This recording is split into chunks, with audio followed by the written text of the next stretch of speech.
Hey folks, this is Vint with Dad's Gaming Addiction, and today we're going to quickly check out Wings of Glory. This is a game that you can find on Steam for about 15 bucks.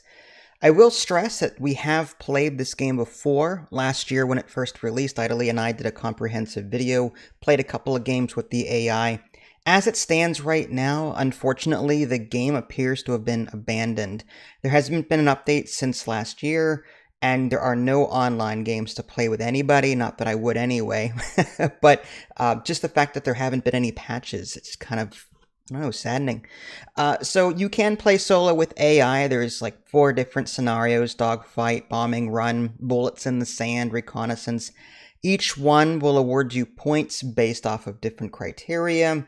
And then once you do pick a scenario, you can adjust how many airplanes someone gets. You can even play like co-op. That's what Idly and I did. We played co-op versus the AI. You can set the AI difficulty. There's normal and advanced rules. The advanced rules add like height to the game, so you can actually move your plane up and down across a y-axis, which is kind of cool. Otherwise, standard rules is just one flat 2D level. There's explosions in this game that you could toggle on. Right before they quote-unquote abandoned this game, they did include a patch that made the map size huge if you want to do that, so it makes the game a lot bigger, like the map a lot bigger than what you're used to. So if you want a nice large playing field without it being too cramped, you could totally do that.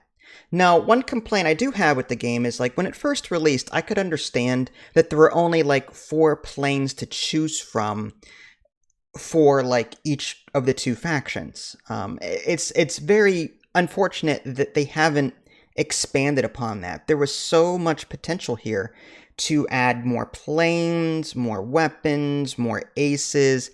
What you're looking at here is the like faction setup. This is where you can go to pick what planes you want, how many hit points they start with, what kind of damage decks and maneuver decks they have, and depending on your choices, you will adjust how many points that plane is worth. And that's how you determine balance. If you've ever played a game like, say, Star Wars X-Wing Miniatures or Star Wars Armada or any sort of miniatures game, most of the squad building in that game involves throwing units and abilities on those units, and then you get a point value based on how strong you are. And then let's say you end up with 72 points for your squad.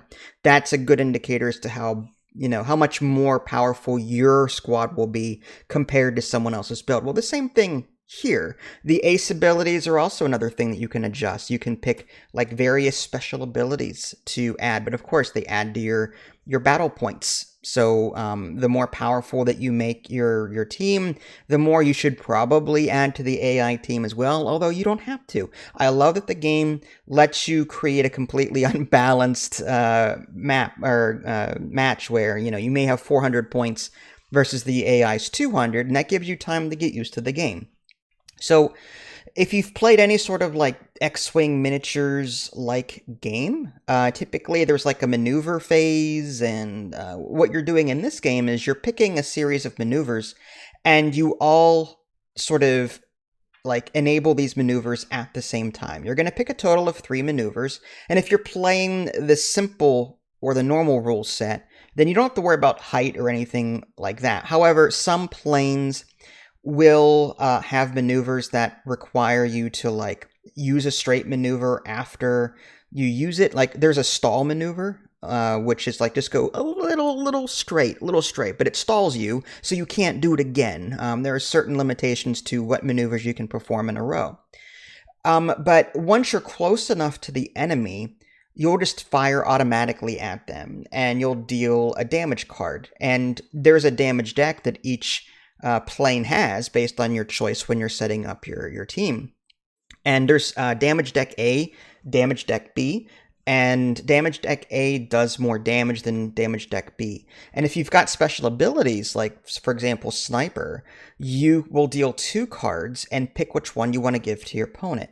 Now typically these cards are kind of like played on your opponent's plane face down, so you really don't know how many hit points they have left remaining on their vessel, or on their ship rather. Rather, you just kind of have to guess, okay, they've got 3 face down damage cards on them. So there's a good chance that if I hit them a couple of more times, they're going to go down, but it's possible that you might deal them a 0 damage card and they're better off than what you thought they were. So I love that. And in Star Wars X-Wing miniatures, you know at all times how damaged your opponent is. In this game, it's like, well, maybe I should focus my efforts on this one plane until they're down, but then this other plane here is in a great position. Maybe I shouldn't steer them off course away from this other guy. There are critical hits in this game as well.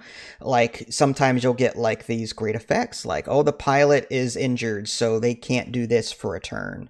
Or, oh, the plane cannot make left turns for the next round because of damage. Or, the plane's on fire, you gotta do something about that. So I love little stuff like that. Again, it's very, very X-Wing. I know I'm saying X-Wing a lot. I play a ton, or used to, a lot of the X-Wing tabletop miniatures. Go check out my YouTube channel under the board game section. You'll see what I'm talking about. Anyway, so like as far as this game is concerned, like it had the potential to be, I don't know, a lot bigger than what it is. I mean, like I said, there's only 4 planes. One of those planes has the ability to shoot backwards, like it's a 2-seater. So you've got one person in front, you've got a forward firing arc. And then the other, your backseat gunner has a wider back arc. So, like, you can actually, like, shoot at 2 different planes with just the one plane. But then again, of course, keep in mind that, you know, different planes cost different battle points and the like. But still, like, I love the diversity there. It reminds me of that other Star Wars game that I keep mentioning. So anyway, like, I love it. But my problem with the game is they haven't kept up with it. Like, seriously, only 4 planes for each faction? Like, they could have done so much more. And this is, from my understanding, based off of an actual board game, one that I don't own. So, like, it's like they took a digital adaptation, released it, and then just didn't do anything more with it. Now, that's so disappointing because, like I said, there could have been more planes, more map types. Let's maybe add... I don't know if there's cloud cover. I don't think there is, but I would love to see, like, cloud cover in this game, obstacles... different things, just the ability to add, you know, different things to the game to make it a bit more tactical and different than what it is now. In Star Wars X-Wing, you could add asteroids and other debris to the map, and moving through them would damage your ship or cause you to not be able to take an action, you know, different things. Something similar could have been done here. And yes, there are 4 different game modes, but these matches don't typically take long at all. So if I had to, like, review this, I would say it's a great game, but it's like the start of a game. I feel like I'm playing some kind of prologue. You know how demos and prologues introduce you to the game, and, you know, there's a full game behind it once you buy it? I feel like, well, there's a prologue and that's it. I feel like there should have been more to this game than what there is, and I feel like the game just died off, and it's a shame. So do I recommend you buy it on a sale? I would say if $15 for this game, it's okay, but unless you have a friend to play with, there's no one online playing this, and there's just solo against the AI at the moment. So, like, those are your options. Play with a friend or play against the AI. And the AI doesn't take long. And eventually you're going to, like, just run through all the different options you have and all the different scenarios. And you're going to, well, that's it.